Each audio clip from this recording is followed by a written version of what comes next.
Hello, welcome back to another video on astrology. And in this video, we are back with Dr. Y.V. Subba Rao. And we have delayed it by 2 days, and there's been a lot of inquiries from my subscribers. What happened? Why you're not updating? Why you're not uploading the next video? So Dr. Y.V. Subba Rao is in great demand, as we can see from the comments also. And so we are glad to have you, sir, once again with us. Thank you, Thank sir. you for coming. So in the first session, to begin with, we will start the questions session. So I shall begin the questions. There is one question from a person. The Proxima Centauri or Alpha Centauri is the nearest star system to our solar system at a distance of 4.2 light years away. And why it is not taken into astrology? I think that it starts as you said, that the principles are originating from the starting of the universe with Aries as the Lagna, and then they are made universal and applicable to all Lagnas. His main doubt is whether this Aries is connected to this Proxima Centauri or Alpha Centauri. Our astrology has nothing to do with this. This Proxima Centauri or Alpha Centauri itself is there, that it is it is in the proximity of our sun. The nearest star is the sun, and the next nearest is this Proxima Centauri. It is very proximate, it is within the proximity. But the proximity is so bad that it is several light years away. From the sun to the Saturn, the extreme planet, the maximum distance in light years is 0.001580. It takes 8 minutes for the sun rays to come, and then from Saturn to sun, the distance in terms of light years is about 0.301580. It is such an infinitesimal number that the Proxima Centauri or Alpha Centauri is nearly 4.2 light years away. So it has got nothing to influence our solar system or the planets, or more so the astrology. It is also referred to in Vedas as Mitra star. Okay. That's why it's very proximate. So they know it even in ancient days, that it is very nearest star next to sun, and therefore it is called a friendly star, Mitra star, and it has got nothing to do with our astrology. So the next one is, sir, your video presentation, the slides are extraordinary. Besides learning about astrology and astronomy, I wish to learn your PowerPoint presentation skills, fabulous, and all these things. So for that, he needs a very good computer system with Windows 7 and Microsoft Office 2016, which has got all the features. And will be able to do it after years of skills, experience, and all that. He will obtain this skill. And maybe a lot of creativity also. So one must have grip over the subject. And this is another important question for which both of us will have to. No, not this next question. This one is about Panchabhuta. One person asked me about how we can derive from ether to air, and air to both these two things together give rise to fire. These three things give rise to water, and four things give rise to earth. That's what I said. He said that they are all independent, they are not created one from the other, as he understood from Bhagavad Gita. I only refer, and he wanted where is it mentioned. So I request the questionnaire that to refer to Chandogya Upanishad, where it is clearly given. Chandogya Upanishad is universally available. It is in the Google also. And regarding the lordship of the signs, there have been several doubts for several people. And here, there is one question to be answered by you, sir. He says, Jupiter's reflection from his Meena, and hence Jupiter was assigned. Similarly, for Mars from Scorpio, a bearer was introduced by Dilip Kumar sir.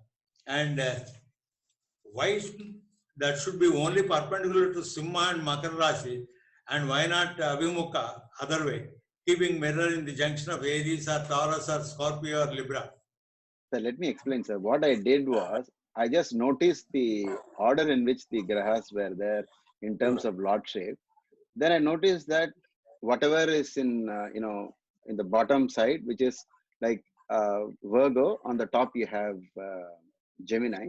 So I just saw it's the same planets which is ruling in the same way, what just opposite that, like a mirror. So I imagined that what, basically I'm a teacher. So what I wanted to do was give them a simple way to remember, you know, remember the lords of houses without having to memorize it if they know the solar system. So I said, if only we start with Sun in Leo, and then the next in orbit is Mercury. So place Mercury in Virgo, and then Venus, then Earth.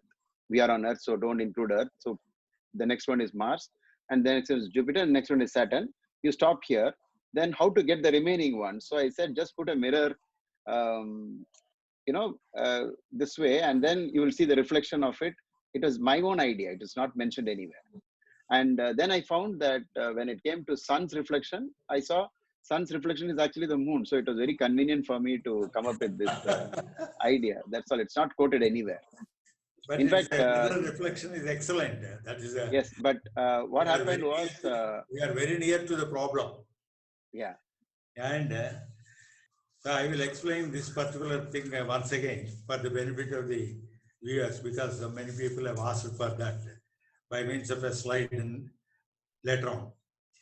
Now the next question is, your model of the universe with nakshatras around the planet Earth is that NASA model, but not corresponds with the model described in Bhagavad Purana.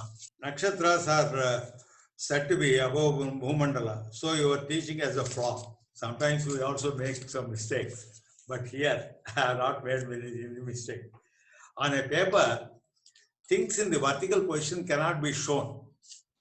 They will always be shown only in the drawing and the paper. They all appear to be at the same plane, but they are not in the same plane. As you raise your head and then look for the planets in the sky, you find they are all in the same plane. They are not so. They are at different angles and different heights. So much so, but they appear to be at the same plane. Similarly, here also, the whole thing is above the head, and the NASA model is different. No one can explain it better by on a drawing. So that Earth will be in the center of the entire celestial sphere. The next one is, why Rahu column takes 18.5 years to complete one revolution in the zodiac? Why Rahu and Ketu take 18.5 years to complete one revolution in the zodiac? It defies logic. Since moon takes only a mere 27 days to complete one orbit, logically the mathematical points, Rahu and Ketu revolution should be close to 27 days. My question is, are these intersecting points too far away from Earth, or are they moving too slowly? Please explain. This also I will explain by a slide. So now we have completed these questions. Most of the questions are pertaining to the lordship of the signs. So these two things I will explain and clarify by means of a slide. So I will leave the show. So the first slide shows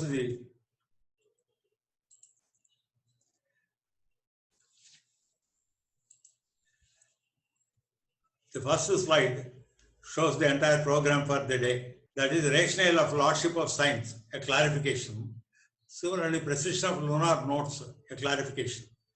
After completing that, the list of topics for today are these two: rationale of exaltation of planets and rationale of colors of planets. Many people are asking about Vimsottara Dasha system. They are in a hurry, but certain things are necessary to understand. This is a very long one, and so there must, in these two topics for today, it's a prelude to the Vimsottara Dasha system. So I shall now explain the two questionnaires, answers for the two questions: the lordship of signs, a clarification, and lunar notes, a clarification. I will start with that first. Okay. Thank you, sir. The rationale of lordships of signs. Here in this slide, we find two pictures, one above and one below. The one at the top is the heliocentrism, where the sun is in the center and all the planets up to Saturn are shown in the orbits. Here we find the Earth and its moon. In the geocentric system, that's what we observe when we stand on the ground. If this Earth is in the center, is on the ground, and all these planets appear to be in the sky at a height. But on the map, we can only show the Earth also to be in the same plane. So in the geocentric model, we find the sun and Earth are interchanged. So in the place of the sun, the Earth has come. And in the place of the Earth, we find the sun has moved. Here I am beginning to clarify the doubt regarding the lordship of the signs. Okay. Here, in this slide, we find all the 10 planets of the solar system. We find Uranus, Neptune, and Pluto included in these 10 planets, but they are not being adapted into astrology. The reason for not adopting them to astrology is that they are compared with Saturn, the extreme of the planet of the solar system. Beyond that, these are useless because it starts becoming useless as far as sunlight is concerned, starting with Saturn itself. So I am comparing these three with the Saturn. Okay. Here we find Saturn, the incident solar energy itself is 0.01, whereas it is far less compared to these things. Oh. So solar energy is becoming completely negligible in these planets, Uranus, Neptune, and Pluto, compared to Saturn. So Saturn itself is doubtful, but we have included. So these three are omitted because there is no sunlight and no purpose is served. The whole astrology is based on sunlight, electromagnetism. And distance from the sun in AU, that is astronomical units, it is 9.54, roughly 10. Whereas this is double, this is triple, this is 4 times. So these distances are also abnormal. Next, coming to the period of revolution, we find it is 29.5 years or approximately 30 years for Saturn. For the other planets, Uranus takes 84 years, Neptune 164.8 years, and Pluto 248 years. So these make one revolution in that particular time. The normal healthy man longevity, according to Vimsotari Dasha system, is 120 years.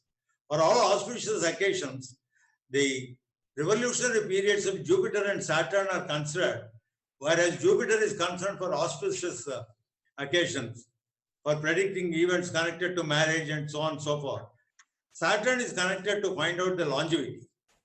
Therefore, the first round of Jupiter for marriage, or second round or third round, and that is limited up to that. So the marriage should take place sometime in 3 into 12, 36 years, within 36 years. First 12 years, my father had his marriage. Second, nowadays it is totally different. Up to 24 years is reasonable. But because of education and all that, it is going to the third round of revolution of Jupiter. Regarding longevity, the first round of Saturn, 30 years, is Alpha-Erdai. The second round, that is taking 60 years, is Madhyama-Erdai. The third round is 90 years, is Purna-Erdai. And the fourth round of 120 years is Aparamita-Erdai. So these 4 parts, as longevity of a person is divided. That is Vimsotari Dasha system years. 120 are divided into 4 parts based on the Saturn. Whereas marriage is based on Jupiter, revolution. Whereas the revolution of the remaining planets, Uranus, Neptune, and Pluto, cannot be considered because 84 years is already Purna-Erdam is over. And 164.8, it is nearly 2 people can live and pass. This one, nearly 3 people. So these things are not considered from any point of view, either incident solar energy or distance from the sun in UV or period of revolution. Uranus, Neptune, and Pluto do not weigh anything as the basis of astrology. So they are conveniently omitted. So from these 10 planets, these 3 having been omitted because of the reasons I just cited now, we find the heliocentric system with the remaining 7 planets, the heliocentric system results. Just I showed you the heliocentric system in another slide, where the sun is the center and all the other planets here with the sun, with the earth and the moon in the center. So from the heliocentric system, we draw the geocentric system. The earth and moon are brought to the front, the center, and the sun has interchanged its place. It has taken the place of the moon. That's what I showed you in geocentric system. So geocentric system is used in actually arriving at the lordship of the signs. From this, here I have omitted sun here. The reason is sun substitutes the earth, as the earth is a moving observatory. We always stand on the earth, raise our head and look for all these planets above this head in the sky. So this earth is here, sun is omitted. You can find it now, sun has come and earth has come to our position, which is an observer. This is a moving observatory. So standing on the earth, I looked into the sky for all these planets. The sun is a star, it is also seen. But I am not seen in the sky. Earth is not seen in the sky. Only these planets and sun can be seen. So this is the actual method of adopting in astrology. The next one is, these are all the celestial bodies. As I mentioned in the first talk itself, these are all the celestial bodies that are the cause for bringing electromagnetic, the sunlight to the earth. So this earth is affected, as well as the inhabitants, all the life, including human beings living on earth, are actually under the influence of the solar light, sunlight. Sunlight coming directly from the sun, from the reflected light from the moon, and from Mercury and Venus, and from Mars, Jupiter, and Saturn, they are deflected and then reflected. So we get sunlight falling on the earth from all these celestial bodies, and so they are considered. Here we can see the doubt of the questionnaire is that the sun and moon can never be by the side of one, by the side of the other. So here it will show him how it has come. In the next one, here I put it, the earth and the moon together. But earth is not given any lordship. The earth actually is substituted by the sun. These two are treated as one unit. Sun and moon are treated as one unit. Sun and moon are treated as one unit because this is Pitrukaraka, that's Matrukaraka, this is a family, a unit. And the reason for consideration, I'm starting from the slide where I have stopped. Okay. Here I have shown the slide wherein the zodiac is completely filled with all the planets. And this is exactly the geodesic system, where the earth and the moon we find. But the earth is substituted by the sun, as I told you. These two are treated as one unit, earth and moon. These are two inseparables. Wherever the earth is, moon will be accompanying. Similarly, here also the opposite side. Here the sun has come in as a substitution for the earth, because we are standing on the earth and observing all these planets, and the sun is given the lordship instead of in the place of the earth. These two are treated, sun and moon are treated as one unit, that is single unit or a single planet. And Saturn is also given equally at the extreme end of the sun, the two signs, Aquarius and Capricorn. So to Cancer, this is 180 degrees, to Sun, this is 180 degrees. These two are one unit and these two are one unit. The geometrical symmetry is maintained at all places in astrology as we proceed. Here, I have made it to glow. The illumination shows that these two houses are a unit and these two houses are a unit. This is a geometric symmetry. And on the top side, you find the symmetry being reflected, a mirror reflection at the bottom. This is a mirror reflection of the top at the bottom and a side reflection to the left side. These two are treated as one unit and this is treated as one unit. So this being treated as one unit, we have one planet, one entity, 2, 3, 4, 5, 6. There are 6 planets and there are 12 signs. So you can easily exactly divide the 12 signs amongst the 6 entities. Each gets to 2 signs. That's why Mercury gets to 2, Venus gets 2, and Saturn gets 2, Jupiter gets 2, Mars gets 2. 2 signs each. Similarly, this unit itself gets 2 signs. But this unit comprises of 2 individual entities. Therefore, 2 signs are divided as 1 unit for moon and 1 unit for the sun. This is how the geometry symmetry is maintained in this. The next one is, you can find another symmetry. The exaltation of moon and sun are shown here as Aries and Taurus. And exactly 180 degrees, that is at the extreme of it, Sun. The Saturn is also given exaltation sign in Libra. The same thing we have observed here and Saturn here. Similarly, we find these two here and Saturn here. If Saturn is exactly opposite Sun and Moon, here also in exaltation we find Sun and Moon opposite is Saturn. Saturn is always at the extreme. So the geometric symmetry is maintained not only in the ownership but also in the exaltation signs. This is a prelude to our next topic of exaltation. Beautifully explained, sir. So the next one about the Rahu and Ketu. The person questioned me about 18.6 years for Rahu and Ketu. After all, they are connected to the moon and they are lunar nodes. Why moon takes only 27 days and two nodes of Rahu and Ketu, two nodes, lunar nodes, take 18.6 years? That's a genuine question, a fundamental question. But Rahu and Ketu have nothing to do, no relationship with moon as far as the motion is concerned. Here I am showing the slide wherein the purple color is the moon's orbit and the blue color is the sun's orbit. These two are intersecting at 2 points. And so these 2 points are noted down by red dots. Here this is north node and this is the south node. So the nodes are moving in the retrograde direction compared to the direction of the sun and the moon. If the sun and the moon are moving from east to west, Rahu and Ketu, that axis is moving from west to east. In the next one, the same thing I am putting it. Here we find if the moon were to be here and the sun is here, it's a full moon or an eclipse. Here we find the line connecting, the white line connecting the north lunar node Rahu and the south lunar node Ketu. This white line is called the line of nodes. And the two planes, sun's orbit and moon's orbit, are inclined. They are not horizontal in the same plane, but they are inclined. That is oblique to one another by 5 degrees.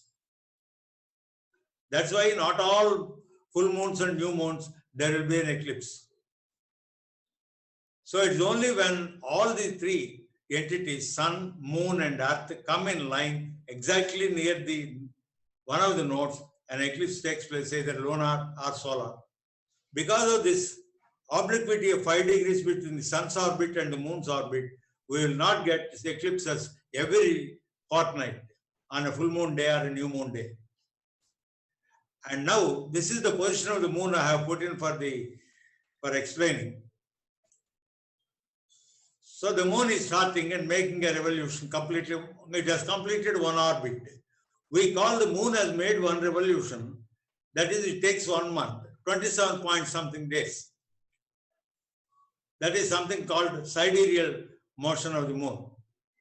And here it has returned. It started from Rahu and returned back after making one revolution here. The next revolution, it need not come here because nodes would have advanced in the reverse direction. So it appears as though they are coming forward to receive moon. That means moon makes not a complete revolution, but something less. This can be seen easily when the nodes move further. Now the nodes are moving. They are moving because the line of the moon and the earth, they are being attracted because due to the torque or the gravity of the sun. Sun is an enormous one. I am just showing it in the picture, just to the same size as that of the moon, as we see from the ground. But sun is such a large one. It has a great gravity and a greater torque. Therefore, it pulls the line of nodes that is connecting the moon, the earth. And so the line of nodes are tilted.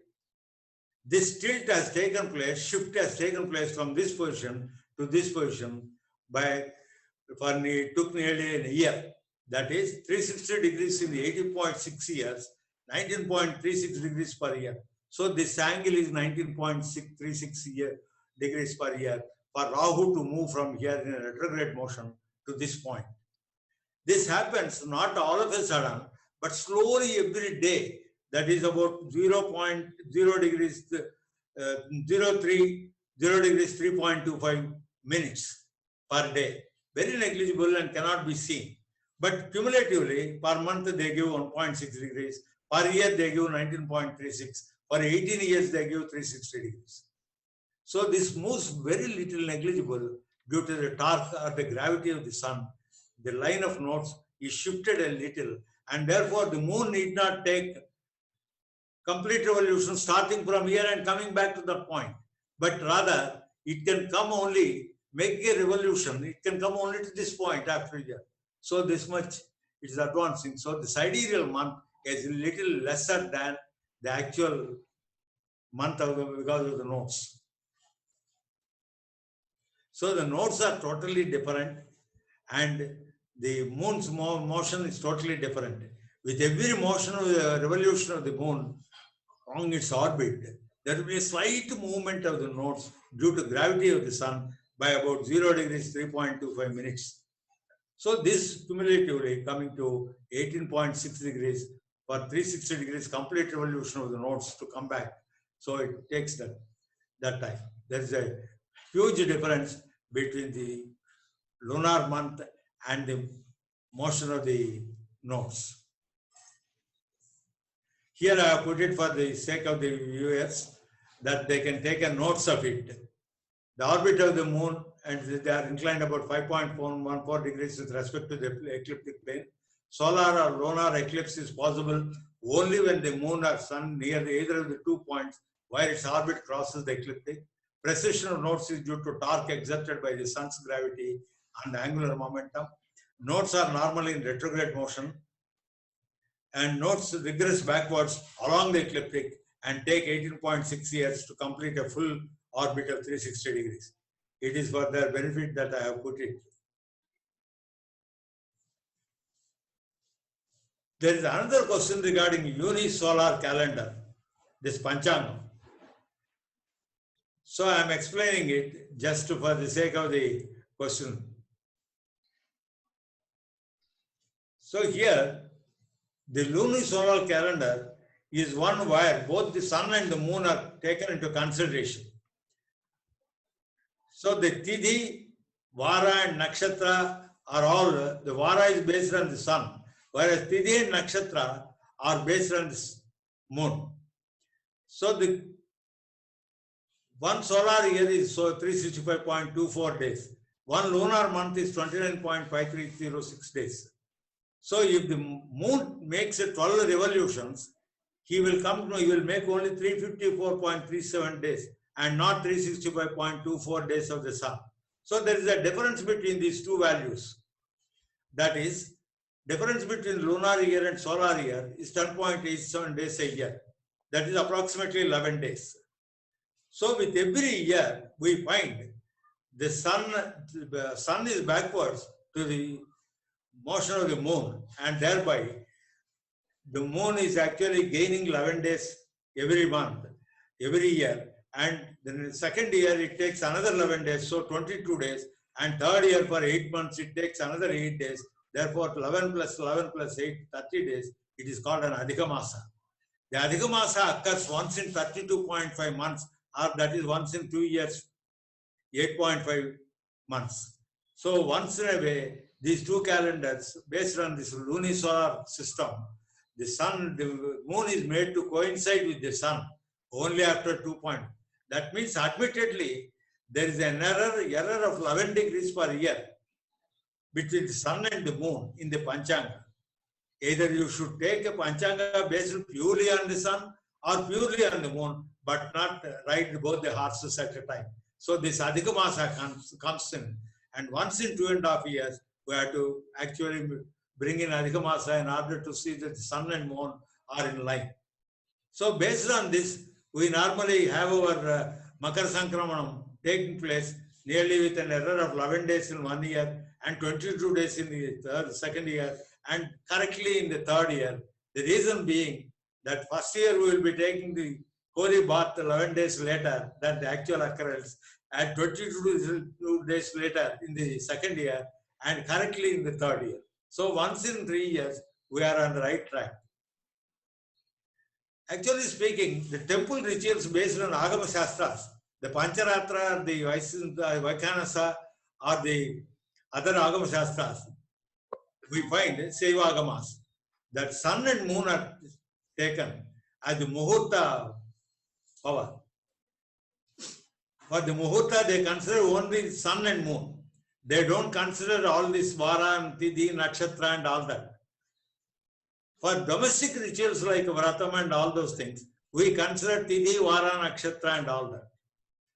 So in this, if the sun's position and the moon's position do not tally in the lunisolar calendar, which most of the temples follow, the Muhurta as prescribed by the Agamas is not forthcoming.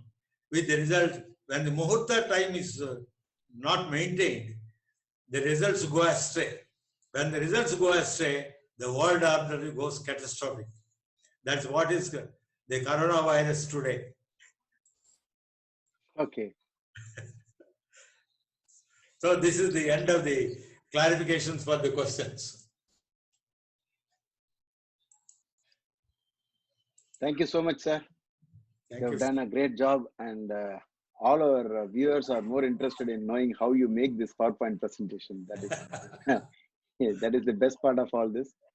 And it is an eye-opener for many people because you have animated the actual, the reason, the Rahu Ketu, how the orbit is, how the two planes are tilted at 5.1 degree or something. Yes. And if not for that, there would be an eclipse every time the moon comes, to full moon or new moon. They will be actually like this oblique.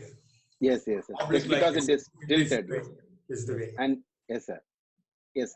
And without the tilt, there wouldn't have been even the Rahu Ketu itself, I think. Yes, Right. definitely. So only because of the tilt, it all happened, and Yes. everything is in God's plan.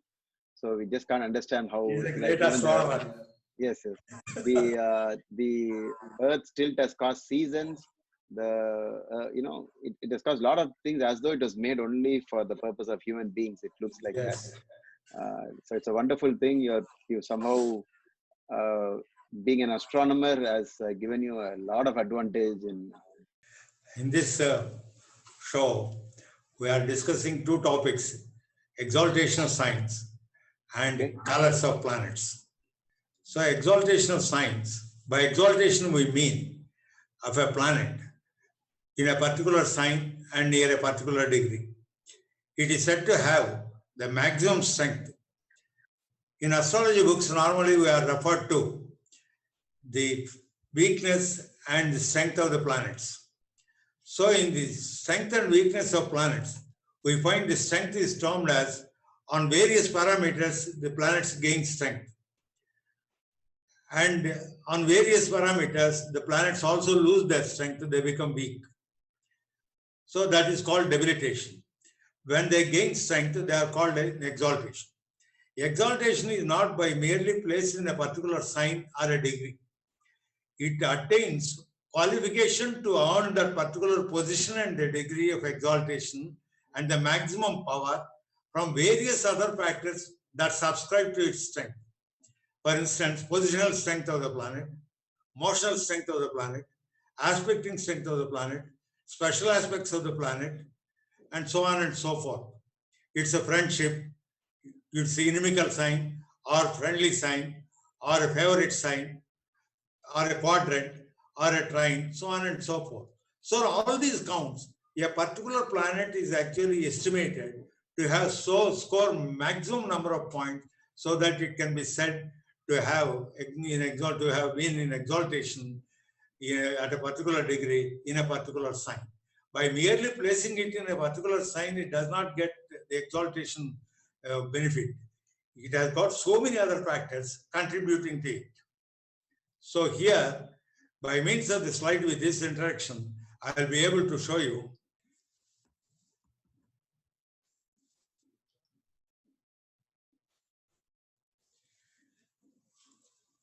in this slide, I'm going to explain the rationale of planets in exaltation and debilitation. So the exaltation is always for upward development of the human being, and debilitation, the planet will naturally also help sometimes to help the individual when they are evil planets. If they are beneficial planets, they are making the person weak. So debilitation in respect of weak planets is a very welcome sign, and the exaltation of most beneficial planets is a welcoming thing in life. So a normal man who always wants success in his life would like all the favorable planets to become more stronger and stronger, whereas evil planets become weaker and weaker, so that he can have a better life.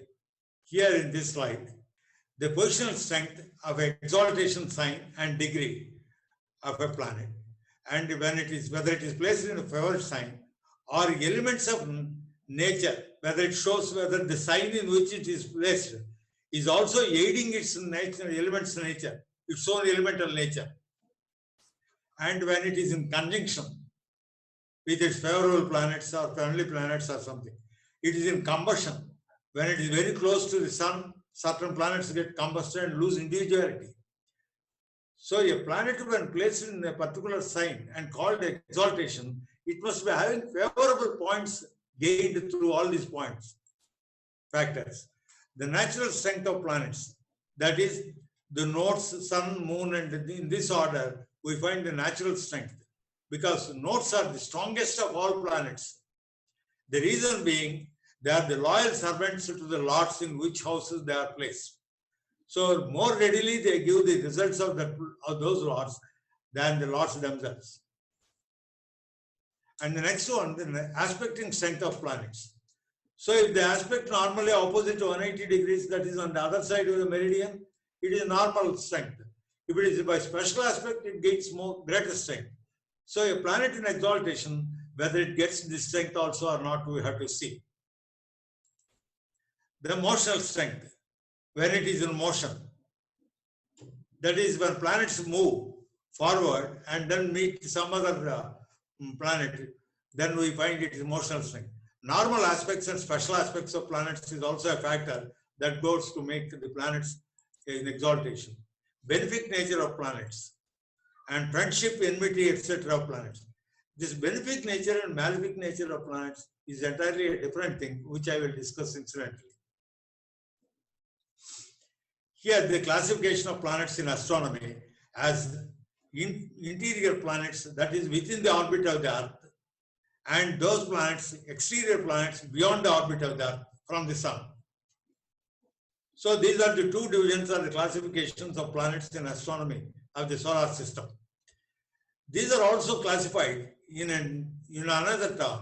The interior planets are also called inferior planets because they have aspect perhaps only directly 180 degrees and they don't have special aspects. That's why they are called inferior planets, perhaps. And here the exterior planets are called superior planets because in addition to the normal aspecting strength, they have a special strength aspect also.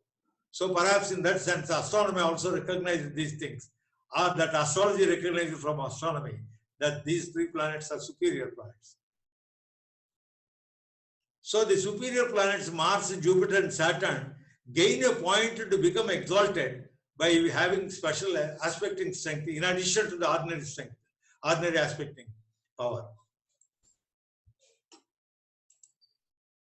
Here I show you the celestial sphere with so many white dots with red in the center.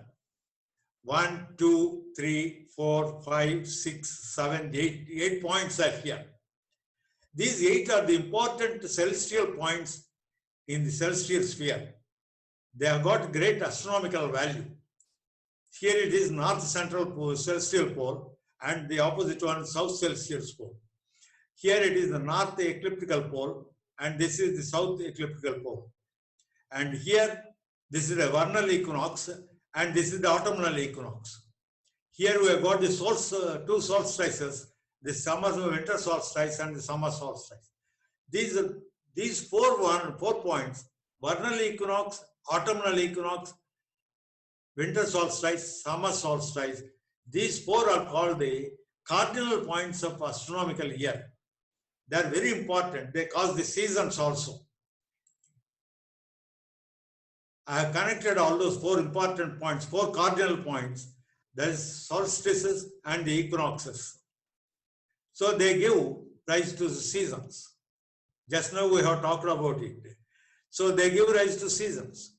So autumnal equinox is, that is when all the leaves fall down and all that. That is autumn. And here December, this is summer, winter solstice. The winter sets in there. That is, we get our holy bath and all that during Bhogi and Pongal. And here it is vernal equinox, that is spring. That is the new year or the Ugadi begins. And here it is summer solstice. This is Dakshinayana. So these are the 4 cardinal points of the astronomical year, and equally important in the celestial sphere that they gain this importance. We find that Saturn, Mars, Saturn and Jupiter are placed at these points.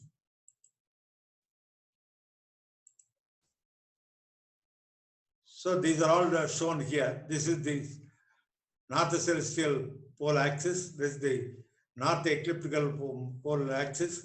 And this is the solstices axis. And these 2 points, this is the vernal equinox and autumnal equinox. Now at all these points, planets are placed in exaltation.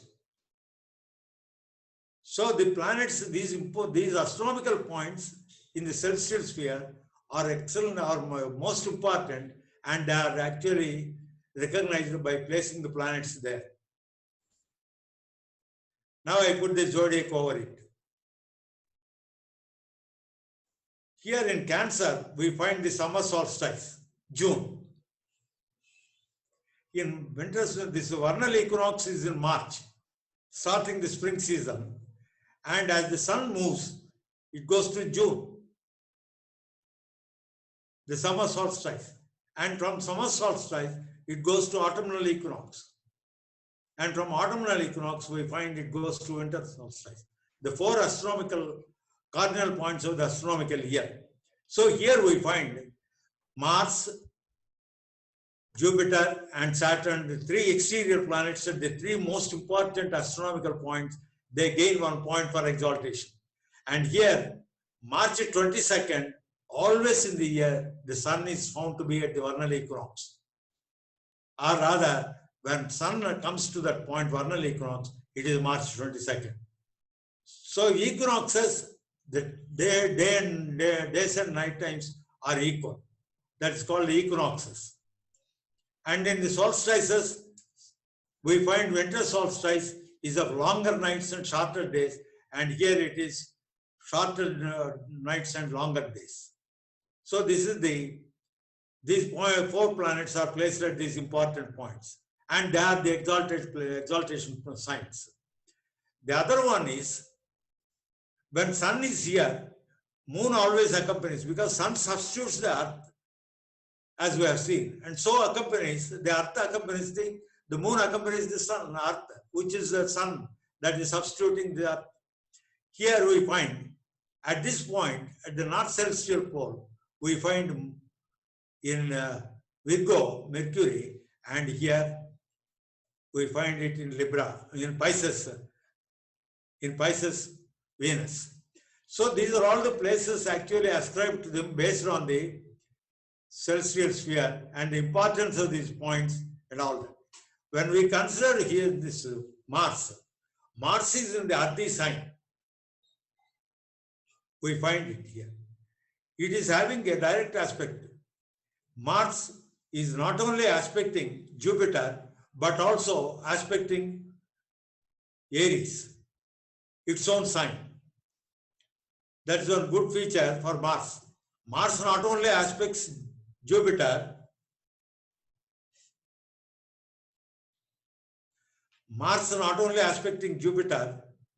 but also aspecting the 4th house Aries, its own house. So Mars aspecting Jupiter, Jupiter gets 1 point. Similarly, Jupiter aspects Mars, Mars gets another point by special aspect, by direct aspect. And by special aspect, Mars aspects Sun. Sun gets 1 point. Jupiter aspects its own house, Pisces. From Cancer, it aspects its own house. And Pisces, it aspects Venus also there. So they not only have a direct aspect of one another, they also aspect another by a special aspect. So they get additional points and give additional points to other planets. And here, Jupiter is the lord of Pisces, a watery sign, and it is placed exalted in watery sign Cancer. So it gets another point because of the natural elements. It gets one extra point because of the direct aspect. It gets another point because it is being aspected by a special aspect. So by special aspect, it gets 1 point. By natural element, it gets another 1 point. And by placement there and being aspected. Further, these 4 points, the vernal equinox, autumnal equinox, summer solstice and winter solstice, are not only the cardinal points of astronomy, they are quadrants. So a planet placed in quadrants will give better results, we know. And if they are placed in trines, they give better results. If they have the ownership or the lordship of both the trine and quadrant, they produce extraordinarily good results. So all the natural elements are in trines. So Jupiter gets a point because of the trine. That watery element, both of Pisces as well as Cancer mingled in Jupiter. And that gets a quadrant point also. It is being aspected directly by Mars. It gets 1 more point. It aspects its own house. That is the advantage. It not only rules another house by exaltation, it also controls its own house by exaltation. So this is the actual basis of a planet being in exaltation by definition is that it gains maximum strength. That maximum strength is obtained not merely by placement in a particular sign, it has so many parameters that go to support the particular maximum strength.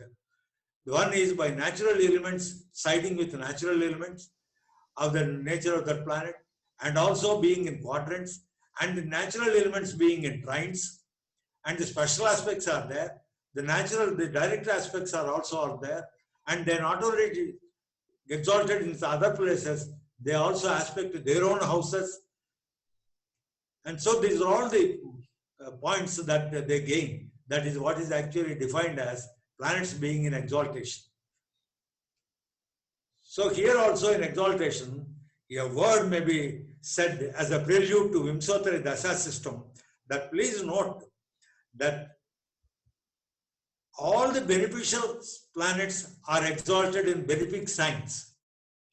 Cancer or Jupiter, benefic planets I am speaking, Venus in Pisces, Jupiter in Cancer, Mercury in Virgo, in its own sign and exalted there, and Moon in Taurus, Venus place. So Taurus, Cancer, Virgo and Pisces, they are the benefic signs. So benefic planets are exalted in benefic sign.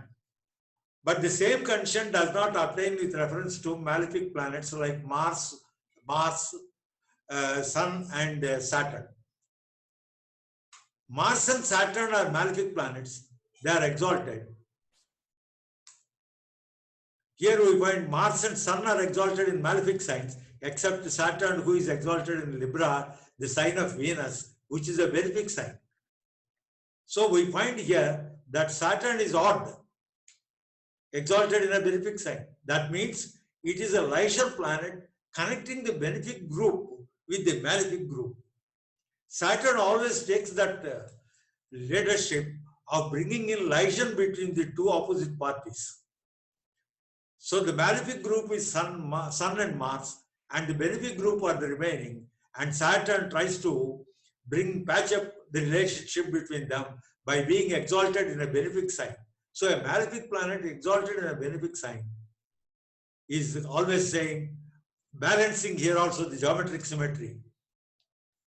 We find in zodiac 3 planets which are naturally Raj Yoga, give rise to natural Raj Yoga planets, position lagnas. One is Venus gives Taurus and Libra, the two lagnas, which give rise to Saturn being a Raja Yoga planet. Mars gives Raja Yoga planets, Raja Yoga Lagnas, Cancer and Leo. Similarly, Saturn, Makara and Venus, Saturn gives the Taurus and Libra. Jupiter gives, Mars gives Cancer and this, and Venus gives Taurus and Libra, and Saturn gives Capricorn and Aquarius. So these are the 6 lagnas that will be originating of Raja Yoga nature only from the 3 planets, Saturn, Mars, and Venus. So here find Venus and Saturn and Mars are 2 malefic planets, and Venus is a. So the balance is there is only 1 malefic, 1 benefic, and 1 neutral, that is Saturn. This is a leisure planet even there also. So Saturn continues to be a leisure planet in the whole of astrology. He patches up the enmity in friendship. He patches the malefic and benefic nature. He brings in many other aspects in the predictive side in astrology. So in short, putting it in brief, in a nutshell, the exaltation of planets is not merely placement of a particular planet in a sign. It obtains or scores rather many points in its favor by all the aforesaid parameters. This is in short the exaltation of planets. Here another point is Venus is accepting Venus, all other planets, the corresponding Navamsa chart, we don't find them in exaltation. Only Venus, because it is Pisces 27, this is the 36th Navamsa.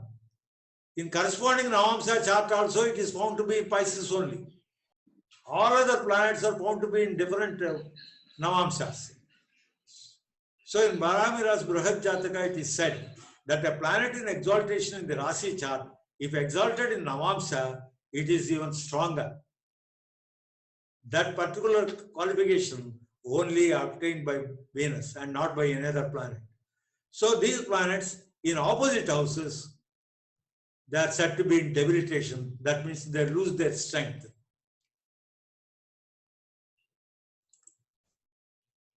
I have marked the planets in the zodiac, the exaltation signs and all that.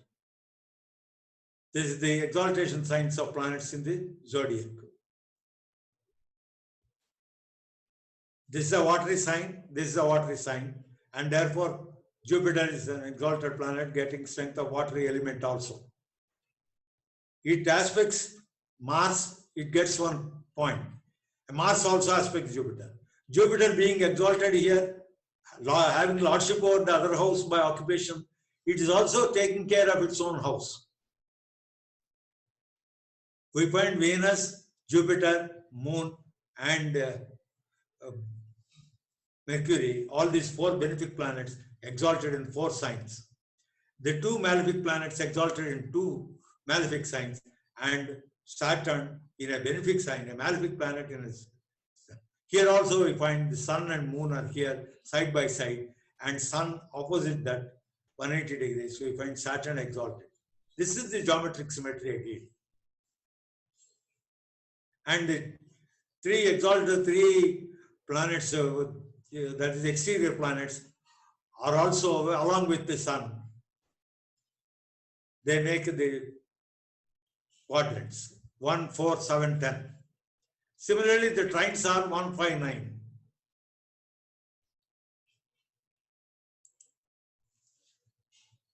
The same planets exactly in the opposite signs, that is on the other side of the meridian, they become debilitated, they lose their strength.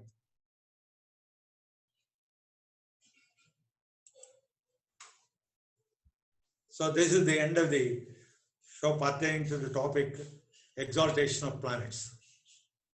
The next one is interior or inferior and exterior or superior planets' colors. We discuss about it as a prelude to Vimsottara Dasha system. I have scored a point regarding Venus in the exaltation, saying that Venus is more powerful because it is the only planet in the corresponding Navamsa chart that attains exaltation in the same sign, and no other planet. Because in Vimsottara Dasha system, we find Shukra as 20 years, the maximum Dasha years.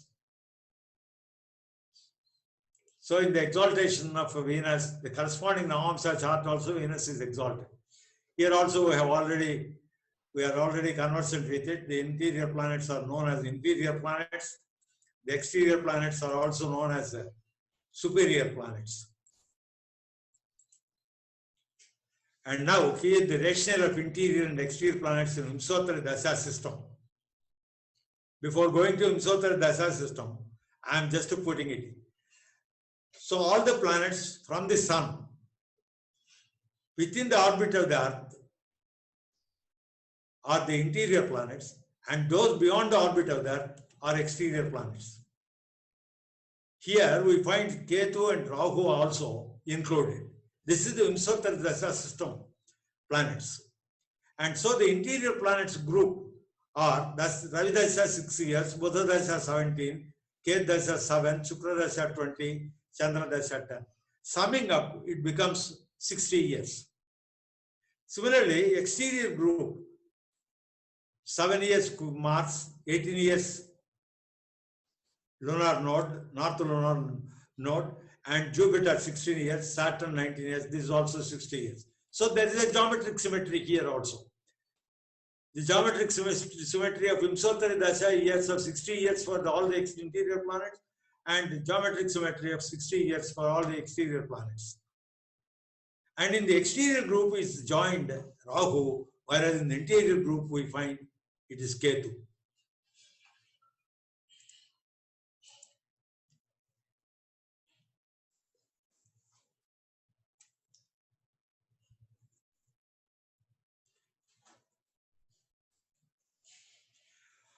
Here in this chart, Sun and Moon are always grouped together as a unit, as I already told you in the Lordship. So this is grouped as it is, Sun and Moon. Here we have also joined another group because we have added Rahu and Ketu in the Vimsottara Dasha system. We have added Ketu here, and Mars and Ketu are the same as that of Rahu and Shani.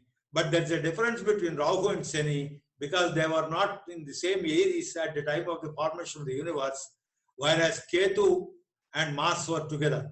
And so they were taken as a group. Further, that is called Kujavat Ketu, identical to it, and so it has got 7 years, 7 years.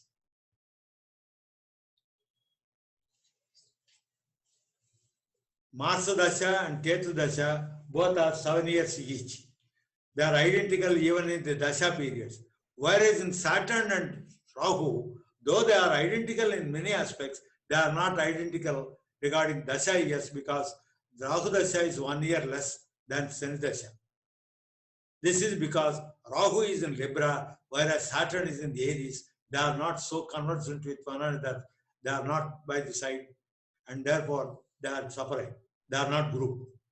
Here also we find, there in Lordship, we made Sun and Moon as a unit, and therefore we have 6 entities, and 12 signs divided by 6 gives rise to 2 houses for each planet, and 2 houses for Sun and Moon group, and 1 each later on. Here also we find there are 5, and these 2 are 7, 2 groups. So these 7 groups represent the 7 colors of the or this electromagnetic spectrum. There are 7 colors in the sun rays. If the sun ray is split, you get 7 colors. The 7 colors are named as Vibgaya, that is violet, indigo, blue, green, yellow, orange, red. The planets' colors are also the same as this. So Venus is violet, Saturn is indigo, Rahu is blue, and Mercury is green, Jupiter is yellow, this is orange, and this group is red. These are the 7 planets signifying the 7 colors of the electromagnetic spectrum. So wherever we go, we carry the sunlight with us, the electromagnetic spectrum, and the energy with us. And that is the cause for our physiology also, which we may learn when we switch over to the other topic, astrology and spirituality, or spirituality and astrology. So this is in short about the colors of the planets. We come to an end of the show, sir, with these two topics.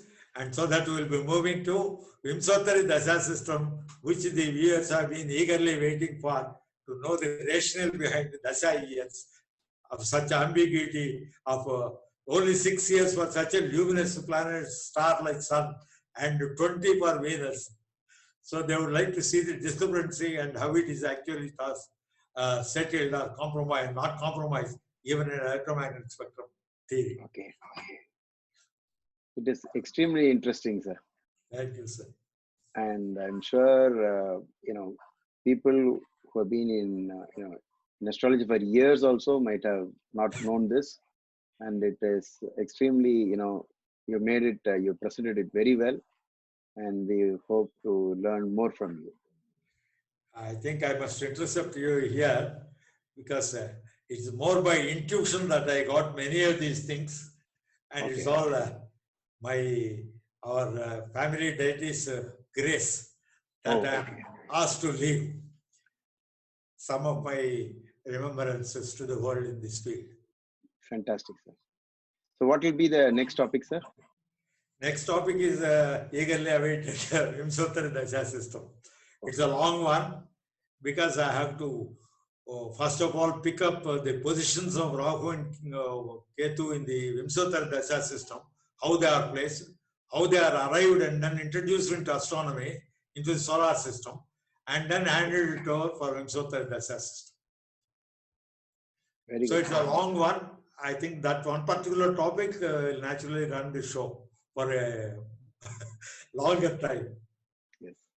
I request the subscribers to, in fact, watch the video 1 or 2 times extra, just to make sure that you understood what Dr. YVSR has said in this video, in case you have doubts. And then please go ahead and type out your questions and comments.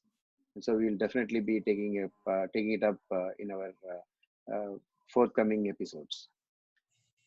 So thank you so much, sir. Thank you, sir. We have come to the end of this video. In case you have any doubts, please type them out in the comment section. And whenever I find the time, I'll answer them for you. And see you soon in my next video.